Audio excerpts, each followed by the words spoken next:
जय हिंद दोस्तों। आज हम लोग बात करेंगे संविधान का टॉपिक मौलिक अधिकार का आर्टिकल 32 पे। देखिए, मौलिक अधिकार पर 2 वीडियो पहले बन चुके हैं, ये लास्ट वीडियो है। जैसे कि हम लोग बात की कि जो मौलिक अधिकार हैं जो 12 से 35 तक आते हैं, जिसमें हमारे पास 6 मौलिक अधिकार हैं। तो हमने 12 और 13 आर्टिकल देख लिया, 14 से 18, 19 से 22, 23 से 24, 25 से 28, 29 से 30 और 32 से 35।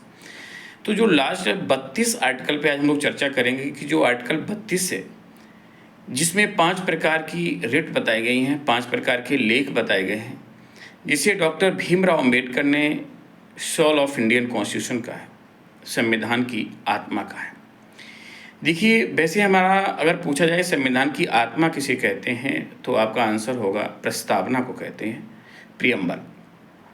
तो preamble soul of Indian constitution है, but according to B R Ambedkar article 32 जो है वो संविधान की आत्मा कहा जाता है। ये 5 प्रकार की जो रिट्स हैं कौन कौन सी हैं, इन्हें हम लोग जानेंगे। सबसे पहले बंदी प्रत्यक्षीकरण, हैबियस कॉर्पस। हैबियस कॉर्पस बंदी प्रत्यक्षीकरण। दूसरा है मेंडामस, परमादेश। तीसरा प्रोविजन, प्रतिषेध। चौथा है उत्प्रेषण, सेटोररी। और 5वां है अधिकार परीक्षा, क्योवारंटो। ये 5 प्रकार के लेख हैं। क्या है इनमें, ये समझना है। सबसे पहले बंदी प्रत्यक्षीकरण। नाम से ही पता चल रहा है कि जब किसी व्यक्ति को अरेस्ट कर लिया जाए और जब बंदी बना लिया जाता है तो उसे कैसे छुड़ाया जाए, तो वो बंदी प्रत्यक्षीकरण जो रिट होती है। एक चीज़ पहले यहाँ और जान लें कि ये जो रिट हैं, ये सुप्रीम कोर्ट और हाई कोर्ट दो को पावर होता है। आर्टिकल 32 के तहत सुप्रीम कोर्ट और आर्टिकल 226 226 के तहत हाई कोर्ट को इश्यू करने का पावर होता है।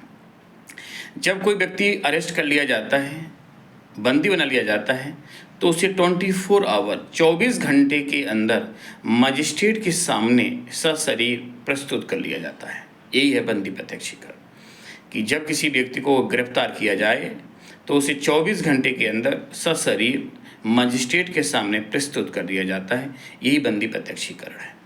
एक चीज़ यहाँ पर और बता दें, ये 5 प्रकार की जो रिट हैं, इनमें केवल एकमात्र रिट ऐसी है जो गवर्नमेंट और नॉन गवर्नमेंट दोनों एम्प्लॉइयों के लिए लागू होती है। बंदी प्रत्यक्षीकरण ही रिट है पहली, हैबियस कॉर्पस, जो government employ, non government employ, सरकारी आदमी और गैर सरकारी आदमी दोनों के लिए लागू होती है। और बाकी की जो बची हुई हैं वो ओनली फॉर गवर्नमेंट एम्प्लॉय। बाकी की जो चारों रिट्स हैं वो केवल सरकारी कर्मचारियों के लिए लागू होती हैं। तो बंदी प्रत्यक्षीकरण में क्या होता है कि किसी भी व्यक्ति को, सरकारी व्यक्ति को भी अरेस्ट किया जा सकता है, किसी गैर सरकारी व्यक्ति को भी अरेस्ट किया जा सकता है। अगर किसी व्यक्ति को गिरफ्तार कर लिया जाता है तो उसे 24 घंटे के अंदर मजिस्ट्रेट के सामने पेश करना होता है। यही है बंदी प्रत्यक्षीकरण। दूसरा है परमादेश, with the command. With the command मतलब ये केवल सरकारी कर्मचारी के लिए होती है। जब कोई गवर्नमेंट एम्प्लॉय, सरकारी कर्मचारी अपने पद पर रहते हुए अपने पद का दुरुपयोग करता है, अपने पद का सही प्रयोग नहीं करता है, तो उसे आदेश दिया जाता है कि आप जो, जैसे जब कोई व्यक्ति सरकारी पद पर रहते हुए और उसका दुरुपयोग करे तो उसके लिए ये रिट जारी की जाती है, उसकी जांच पड़ताल की जाती है। अगर वो दोषी करार दिया जाता है तो फिर कोर्ट के ऊपर डिपेंड करता है उसको कौन सी सजा दी जाएगी। तो परमादेश मतलब होता है परम आदेश, जब कोई आदेश नहीं मानता है तो। तीसरा है प्रतिषेध, प्रोविजन और उत्प्रेषण, सेटोररी। ये प्रतिषेध और उत्प्रेषण दोनों रिट हैं। ये जो रिट होती हैं, ये ध्यान देना है, ये अपर कोर्ट लोअर कोर्ट को जारी करता है। जैसे सुप्रीम कोर्ट हाई कोर्ट को करेगा और हाई कोर्ट डिस्ट्रिक्ट कोर्ट को करेगा, क्योंकि डिस्ट्रिक्ट कोर्ट को रिट जारी करने का पावर नहीं होता है। प्रतिषेध मतलब होता है कि जब कोई लोअर कोर्ट, छोटा न्यायालय, अपने अधिकार क्षेत्र से अधिक का कार्य कर लेता है। जैसे हर कोर्ट की अपनी लिमिट होती है, और जब कोई लोअर कोर्ट अपनी लिमिट को क्रॉस करता है, अपने अधिकार क्षेत्र से अधिक का कार्य करने लगता है, तो जो अपर कोर्ट होता है वो लोअर कोर्ट को एक रिट जारी करता है, प्रतिषेध, और उससे कहता है उस कार्य को वहीं पर आप रोक दो। तो प्रतिषेध के तहत अपर कोर्ट लोअर कोर्ट को काम रोक देने का आदेश जारी कर देता है। और उत्प्रेषण जो होता है सेट्यूटरी, उत्प्रेषण क्या होता है कि जब कोई लोअर कोर्ट में कोई मामला पेंडिंग पड़ा हुआ है तो उत्प्रेषण के द्वारा अपर कोर्ट लोअर कोर्ट से किसी भी पेंडिंग मैटर को अपने पास रेफर करा लेता है, अपने पास बुला लेता है।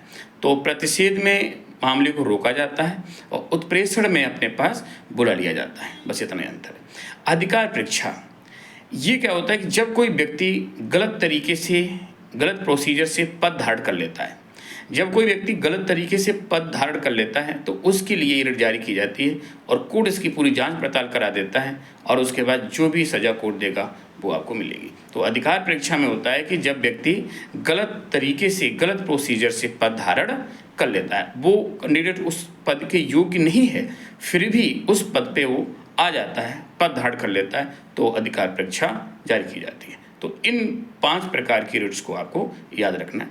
Thank you. जय हिंद।